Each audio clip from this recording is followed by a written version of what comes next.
After waiting what feels like a lifetime to see what the cast and crew looks like for Mortal Kombat 2, today we finally got a first look at the characters in the live-action reboot film sequel. Yo, what's up? Your boy Dynasty, and this is Shao Kahn and MK2. This is not Photoshop. This is not AI. This is real. It's coming from Entertainment Weekly. They dropped an article today that not only gave us a first look at a few of the characters in the movie, but they confirmed MK2 movie skins dropping for Mortal Kombat 1 when this film drops later in October of this year. So, yeah, we got a lot to unpack today. Let me just say, was not expecting to wake up and see this. They've been teasing for a while now, like the trailer would probably drop in April.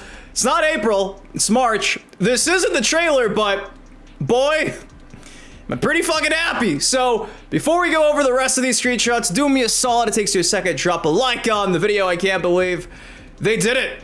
Everything I've seen so far today makes me a pretty optimistic Mortal Kombat fan going into the live action reboot. So drop a like because at least Shao Kahn looks menacing, right? I mean, look at this guy.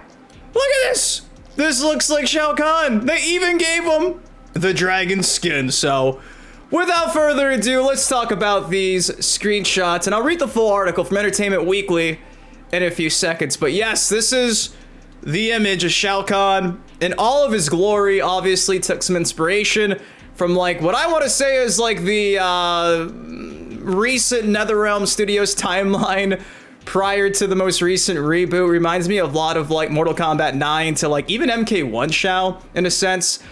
Not entirely sure how I feel about like the Shredder metallic mask. That's a choice for sure. Could it be the lighting making it look even, you know, more metallic than before? Maybe. It's a shiny skull and bone, to say the least. Obviously, they gave him the dragon cat eyes, if you will. They're glowing red like they should. He's got the horns again, like you'd expect. You can kind of see like this like bandolier right here, which is interesting. Does look like he does have some type of shoulder pads, but again, I think the grand takeaway from this is they took that inspiration from Mortal Kombat 11 timeline, and he's got the actual dragon skin. He's got the skin of a dragon, so that's pretty insane. I think it's safe to say he'll be wielding some fire. He probably has his classic hammer. He looks like a menacing big bad for MK2, so I'm kicking things off with what I think is the best fucking screenshot image we got. This has me sold. I'm just saying, in my opinion, it's the coolest one we got this morning. I'm okay. I'm content. I can't wait to see the rest of him. Pause, in all of his glory, hovering over the rest of the cast and crew, because this looks fucking epic, man. They killed it. It looks sick.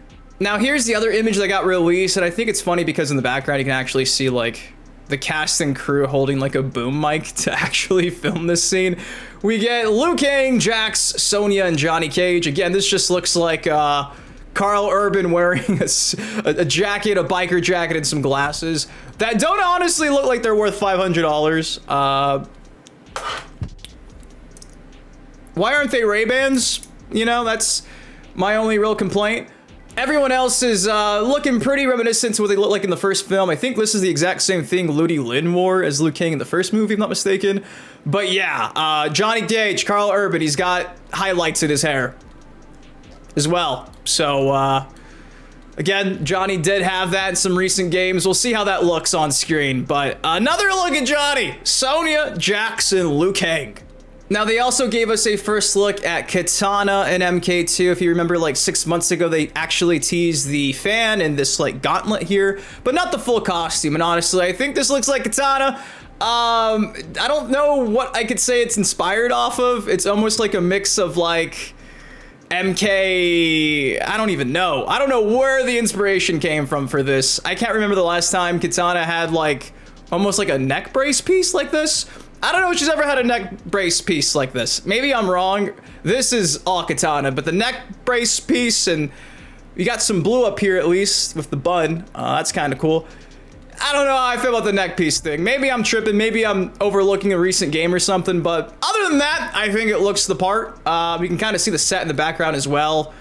Kind of reminds me of the actual, like, temple they were in the first film. Probably not, but yeah, there's Kitana.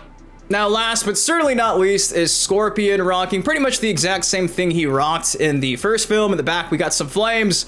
Is he in the Netherrealm? Maybe. There's the sword. Here's the double kunai action or something. He's got like these spikes on the kunai, so that's kind of interesting. A spiky kunai. The mask also looks slightly different, but this armor is very reminiscent of the first film. So yeah, here's a look at Scorpion. At MK2, the eyes aren't glowing. Now, the article where all these images first dropped, I'm going to actually do a nice read-through because where they confirm the MK1, MK2 inspired movie skins for Mortal Kombat 1. Ed Boon's got some quotes in here as well. I'm going to go invisible so I don't actually get in the way of the article, but it's dubbed, "Here's Johnny, Mortal Kombat 2 exclusive first look reveals Karl Urban's Johnny Cage plus Kitana and Shao Kahn." They kick things off by saying the ending of 2021's Mortal Kombat signaled where the franchise would go next, Hollywood. After a bloodbath between the champions of Earthrealm and Outworld, former MMA fighter Cole Young, a descendant of Hanzo Asashi's Scorpion, set out for LA to find a new recruit to aid in the battle ahead, Johnny Cage. Now, this next paragraph mentions a few quotes from Ed Boon. It says, "You finally get to see Johnny Cage." Ed Boon, MK co-creator and head of gaming developer NRS, tells EW his integration into the Mortal Kombat story and universe is a big part of what this movie explores. He's a washed-up Hollywood guy thrown into this magical, ultra-violent thing. Carl, his depiction of Johnny Cage, is different than our games in some ways. That's a little alarming. Hopefully not too far off. He's adding his own flair to it, but I think it'll feel fresh. There's like a novelty factor in there. I'm gonna go ahead and appear for a second because I'm reading this in real time with you guys. Maybe that's why the glasses are different. It goes on to say, just like Tan's Cole in the first Mortal Kombat, Boon says Johnny serves as the audience's lens into this new story. He calls the character's introduction ridiculously hilarious, having incited some of the biggest laughs from early screenings of MK2, but director Simon McQuoid felt it was a balancing act to strike that tone. We wanted a character that wasn't just completely silly comic book. It's a character that could instantly go there and become too light and throw away if we were to lean too much into that kind of cheese, McQuoid remarks. The casting of Karl Urban for that role allowed that character to have more depth, which I guess I can kind of understand.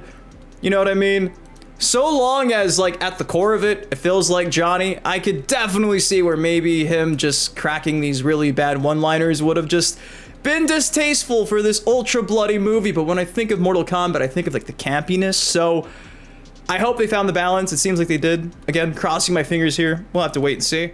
The article goes on to say, as an added treat for gamers, new Mortal Kombat accurate skins of these characters, including Urban's Johnny, Rudolph's Kitana, and Ford Shao Kahn, are coming to Mortal Kombat 1 video game later this year. Ooh-wee! That's pretty cool. It goes on to say, in the movie, these figures are all here for the main event, the one fans have been waiting to see realized on screen. The first film saw the Outworld sorcerer Shang Tsung and his forces attempt to wipe out Earth's champions before the big Mortal Kombat tournament between fighters from different realms. That tournament is now officially here in the sequel, and the stakes couldn't be higher. If Earthrealm loses its 10th consecutive tournament against Outworld, then Shao Kahn will invade Earth and take over. So boom, confirm the plot of the movie. We also get some more quotes from Ed Boon right here. It says, they keep the score throughout the movie. Boon reveals of the tournament, there's a visual representation of who's winning. It's not just a tournament for the sake of a tournament. There are huge consequences, so you are really keeping score, and there are a lot of twists in it that keep you on your toes.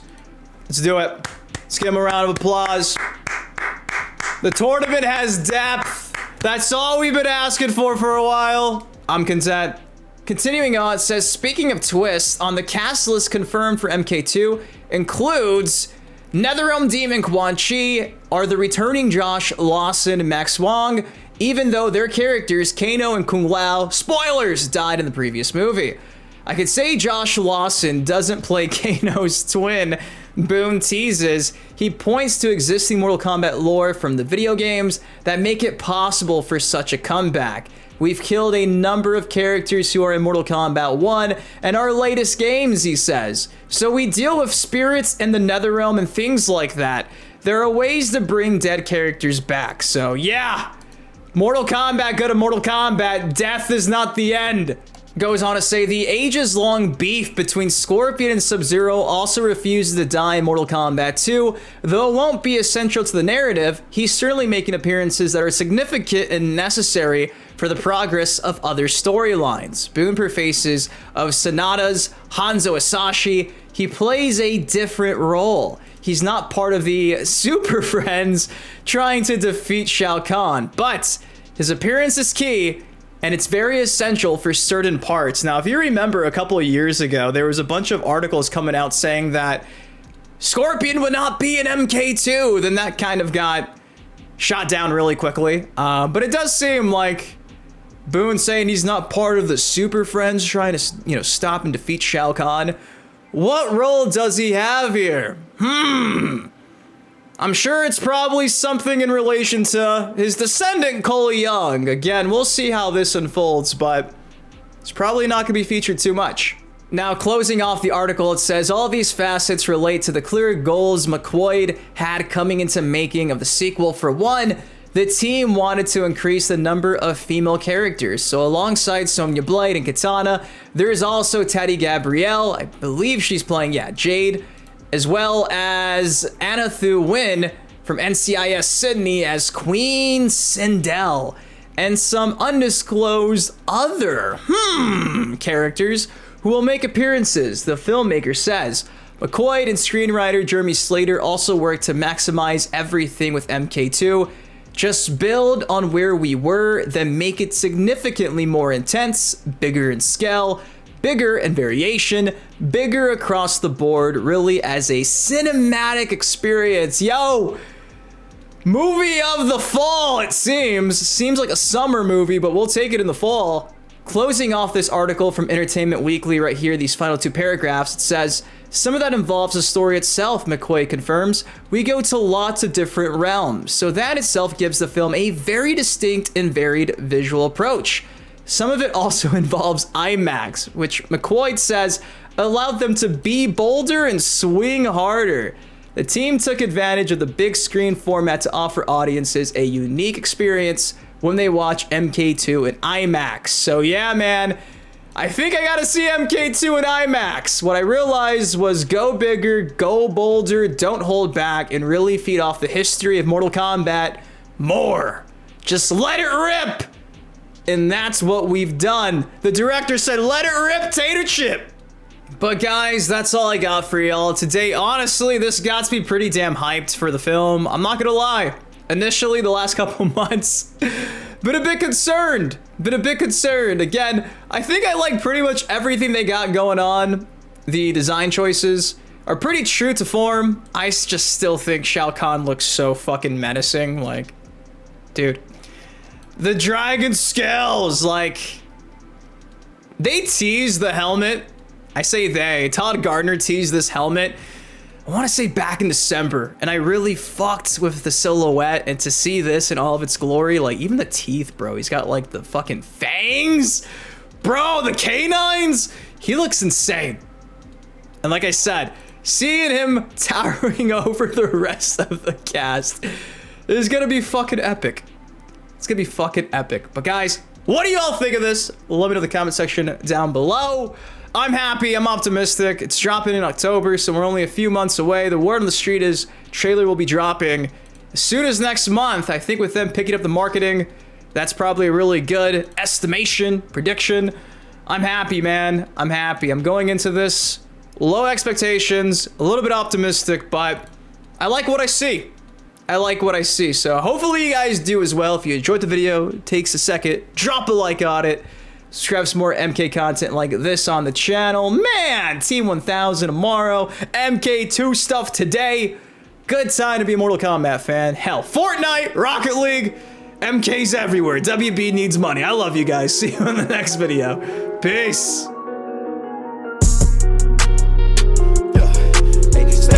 like crack, but I'm not superstitious.